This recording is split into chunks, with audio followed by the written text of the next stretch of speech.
सो Newton's ring कब frame होती है? देखो, मान लीजिए कि हमारे पास ये कॉन्वेक्स प्लेट है और यहाँ पर एक हमने कॉन्वेक्स प्लेट को रखा हुआ है किसी सरफेस पर। यहाँ से लाइट को इंसिडेंट करवा रहे हैं और इस लाइट को हम दो पार्ट में डिवाइड कर रहे हैं। अब जो यहाँ से रिफ्लेक्ट होकर के नीचे जा रही है और देखो एक यहाँ पर सेंटर पे आ रही है, डायरेक्टली ऊपर जा रही है। इसमें होगा क्या कि यहाँ पर जो ये गैप आप देख रहे हो, इतना गैप में यहाँ पर एयर होगी, ठीक है।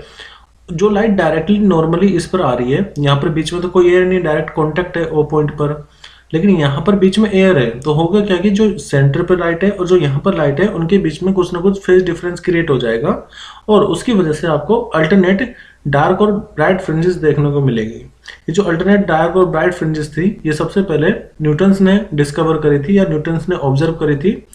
इसी की वजह से इसको न्यूटन्स रिंग कहा जाता है। अब हमारा मेन फोकस होना चाहिए कि ये जो डायमीटर है, ये किस तरह से एन पर डिपेंड करेगा, यानी कि ऑर्डर पर डिपेंड करेगा, क्योंकि आप जब भी पीजीटी के क्वेश्चन देखोगे तो इसी पर क्वेश्चन सबसे ज्यादा पूछे जाते हैं। तो ये अपरेटस है इधर, ये कॉन्वेक्स लेंस, ये क्लैंप, यहाँ पर सोडियम लैंप का इस्तेमाल कर रहे हैं। जो न्यूटन्स रिंग आपको देखने को मिलेगी वो कुछ इस तरह से।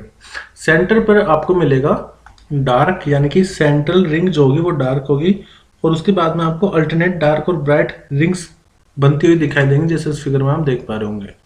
अब देखो यहाँ पर जो रेडियस होगा किसका, nth dark fringe, nth dark ring का, वो होगा root N lambda R. Lambda यहाँ पर wavelength, R radius of curvature of the lens और एन यहाँ पर है ऑर्डर। और डायमीटर की अगर बात करें तो वो हो जाएगा इसका डबल, यानी कि आप मेन चीज ये देखोगे जो डायमीटर है वो किस पर डिपेंड कर रहा है, वो डिपेंड कर रहा है square root of the natural number पर। किसकी बात हम कर रहे हैं, डार्क रिंग के लिए। और अगर nth ब्राइट फ्रिंज की बात करेंगे, nth ब्राइट रिंग की बात करें तो उसका रेडियस होता है 2n+1 लैम्डा आर अपॉन में 2, यानी कि डायमीटर इसका डबल हो जाएगा। तो वो किस पर डिपेंड करेगा, the diameter of the bright rings is proportional to the square root of the odd natural number. तो मेनली डायमीटर nth रिंग का n पर डायरेक्टली डिपेंड कर रहा है, नेचुरल नंबर पर डिपेंड कर रहा है, जबकि जो nth ब्राइट रिंग का डायमीटर होगा वो ओड नेचुरल नंबर के स्क्वायर रूट पर डिपेंड करेगा। आप देखना डीएसएसबी में इसी से 2 बार क्वेश्चन पूछे गए हैं। अब इसकी एप्लीकेशन क्या होती है, एप्लीकेशन ऑफ न्यूटन्स रिंग। तो एक तो आप वेवलेंथ फाइंड कर सकते हो न्यूटन्स रिंग का इस्तेमाल करके, ठीक है। लैम्डा का फॉर्मूला हो जाएगा dn का स्क्वायर माइनस dn का स्क्वायर अपॉन में 4pr। ये मतलब कंजुगेटिव रिंग का डायमीटर का डिफरेंस हम ले रहे हैं और नीचे 4pr, p कोई इंटीजर हो सकता है, n हो सकता है। जैसे अगर आपको रिफ्रैक्टिव इंडेक्स लिक्विड का फाइंड करना है तो भी आप इसका इस्तेमाल कर सकते हैं। तो दो एप्लीकेशन मेनली क्या क्या होगी, एक तो वेवलेंथ फाइंड करना लाइट की और दूसरा रिफ्रैक्टिव इंडेक्स फाइंड करना। और आपको जो पैटर्न मिलेगा वो कुछ इस तरह से मिलेगा। अब इस पर बेस्ड क्वेश्चन करते हैं। पहला क्वेश्चन है, in Newton's ring experiment the diameter of the bright ring is proportional to. तो जो ब्राइट रिंग का डायमीटर है, मैंने आपको बताया था ब्राइट रिंग का डायमीटर किस पर डिपेंड करेगा, ब्राइट रिंग का डायमीटर डिपेंड करेगा square root of the odd natural number. तो यहाँ पर क्या आंसर आ जाएगा, square root of the odd natural number. देखो 2-3 चीजें पढ़ाई, उसी से आप क्वेश्चन कर पाओगे। तो एक तो ये क्वेश्चन न्यूटन्स रिंग पर पूछा गया था, तो वो था क्वेश्चन नंबर 1। ये क्वेश्चन नंबर 7 देखो, ये उसी पेपर का है।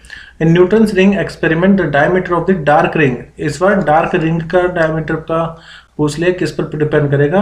तो हमने पढ़ा था डार्क रिंग किस पर डिपेंड करेगा, square root of the natural number पर। यानी कि डार्क की बात है तो रूट n पर डायरेक्टली डिपेंड करेगा, ब्राइट की बात हो तो ऑड नेचुरल नंबर पर डायरेक्टली डिपेंड करेगा, रूट पे। देखो एक और क्वेश्चन न्यूटन्स रिंग पर ही आ गया। क्वेश्चन नंबर 4 है, if the square of diameter of the fifth ring. यहाँ पर डायमीटर फिफ्थ रिंग का गिवन है और कौन सी रिंग है, डार्क है।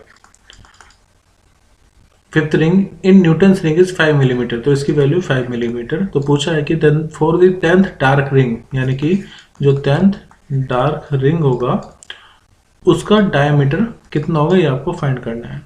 अब देखो हमने डिस्कस किया था कि जो डायमीटर होता है डार्क रिंग का वो किस पर डिपेंड करता है, तो वो डायरेक्टली डिपेंड करता है root of square root of natural number पर, यानी कि डायमीटर डायरेक्टली रूट n पर डिपेंड करेगा।